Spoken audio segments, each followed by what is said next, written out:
आप सबों का मेरा झारखंडी जोहार है।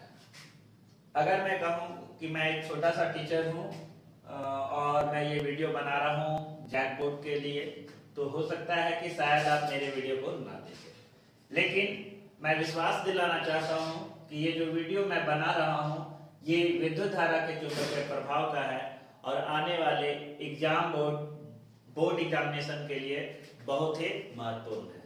तो मैं आशा करता हूँ कि आप मेरे इस वीडियो को देखिए और मेरे वीडियो से आप समझने का प्रयास कीजिए। ये पिछले साल आया हुआ क्वेश्चन है। तो चलिए हम लोग शुरू करते हैं।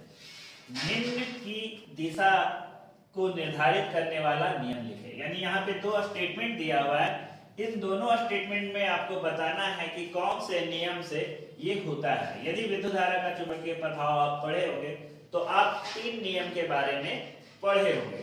पहला नियम दक्षिण हस्त अंगुष्ठ नियम, दूसरा नियम फ्लेमिंग का वाम हस्त नियम लेफ्ट हैंड रूल और तीसरा नियम फ्लेमिंग का राइट हैंड रूल नियम।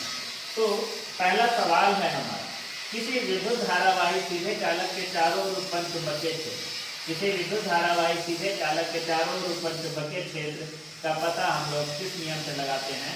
तो ये होता है दक्षिण हस्त अंगुष्ठ नियम से। अब हमारा दूसरा सवाल है, किसी चुंबकीय क्षेत्र में क्षेत्र के लंबवत स्थित विद्युत धारावाही सीधे चालक पर आरोपित बल। यानी किसी चुंबकीय क्षेत्र में क्षेत्र के लंबवत यदि कोई विद्युत धारावाही सीधा चालक है तो उस पर आरोपित बल का पता लगाने के लिए हम लोग कौन सा रूल का पता लगाते हैं, कौन सा रूल यूज करते हैं? तो ये है आपका फ्लेमिंग का वाम हस्त लेफ्ट हैंड, फ्लेमिंग का वाम हस्त नियम। विश्वास कीजिए ये बहुत महत्वपूर्ण है, आप इन दोनों को याद कर लीजिए।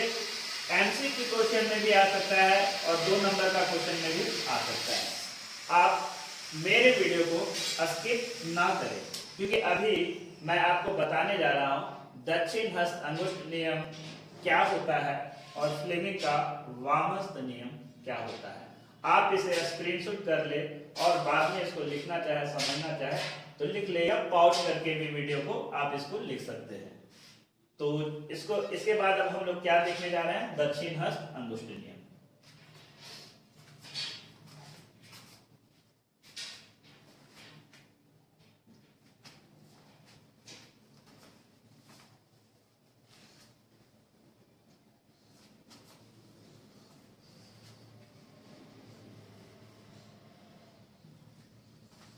चलिए क्वेश्चन हम लोग का क्वेश्चन कुछ भी आ सकता है।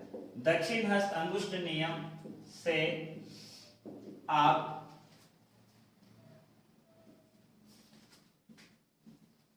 क्या समझते हैं?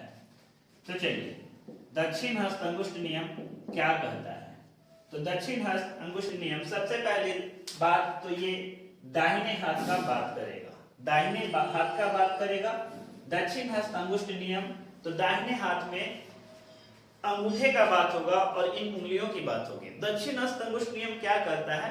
तो यदि हम अपने दाहिने हाथ से किसी धारावाही चालक, मान लीजिए ये आपका एक सर्किट है, एक चालक है, इसमें करंट पास हो रही है, करंट मान लीजिए पास हो रही है आपका इधर से इधर की ओर पास हो रही है। तो आप यदि अपने दाहिने हाथ से इस धारावाही चालक को इस प्रकार पकड़ो कि आपका ये जो थंब है, आपका जो अंगूठा है, वो विद्युत धारा की दिशा की ओर संकेत करे। किसकी दिशा की ओर संकेत करे? विद्युत धारा की दिशा की ओर संकेत करे। ऐसे करके पकड़ो, विद्युत धारा की दिशा की ओर संकेत करे। तो हमारी जो उंगलियां हैं, उंगलियां देखिए यहां से निकल रहा है और ऐसे करके जो है तो इधर खत्म हो रहा है। तो हमारी जो उंगलियां हैं वो चुंबकीय क्षेत्र की दिशा की ओर संकेत करेगी। तो यदि मान लीजिए ये विद्युत धारा की दिशा ये है तो चुंबकीय क्षेत्र की दिशा ऐसे करके ऐसे होगी, ये ऐसे फ्लो करेगी। तो इसका डिफिनेशन हम लोग क्या ले सकते हैं कि इस नियम के अनुसार यदि हम अपने दाहिने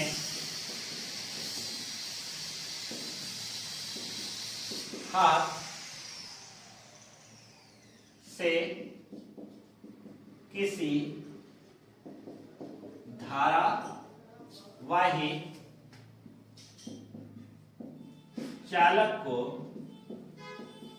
इस प्रकार पकड़े कि हमारा अंगूठा चालक में प्रवाहित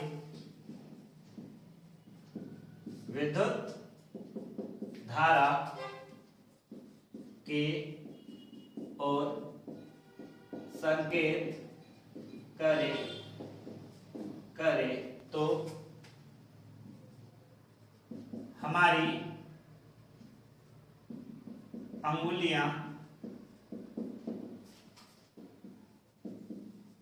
चालक के चारों ओर के चुंबकीय क्षेत्र रेखाओं की ओर संकेत करेगा। यह है आपका दक्षिण हस्त अंगुष्ठ नियम। तो दक्षिण हस्त अंगुष्ठ नियम के अनुसार, इस नियम के अनुसार यदि हम अपने दाहिने हाथ से किसी धारावाही चालक को इस प्रकार पकड़े कि हमारा अंगूठा चालक में प्रवाहित विद्युत धारा की दिशा की ओर संकेत करे, तो हमारी जो उंगलियां हैं वो चालक के चारों ओर की चुंबकीय क्षेत्र रेखाओं की ओर संकेत करेगी। मेरे चैनल को आप सब्सक्राइब कर लीजिए। अगला जो वीडियो है वो वीडियो मैं लेके आऊँगा फ्लेमिंग का लेफ्ट हैंड रूल क्या है। आपके लिए मैं कुछ सवाल छोड़े देता हूँ, इस सवाल को आप सॉल्व कीजिए और कमेंट्स बॉक्स में इसका आंसर डालिए। यदि मान लीजिए आपके पास एक विद्युत तंदूर है,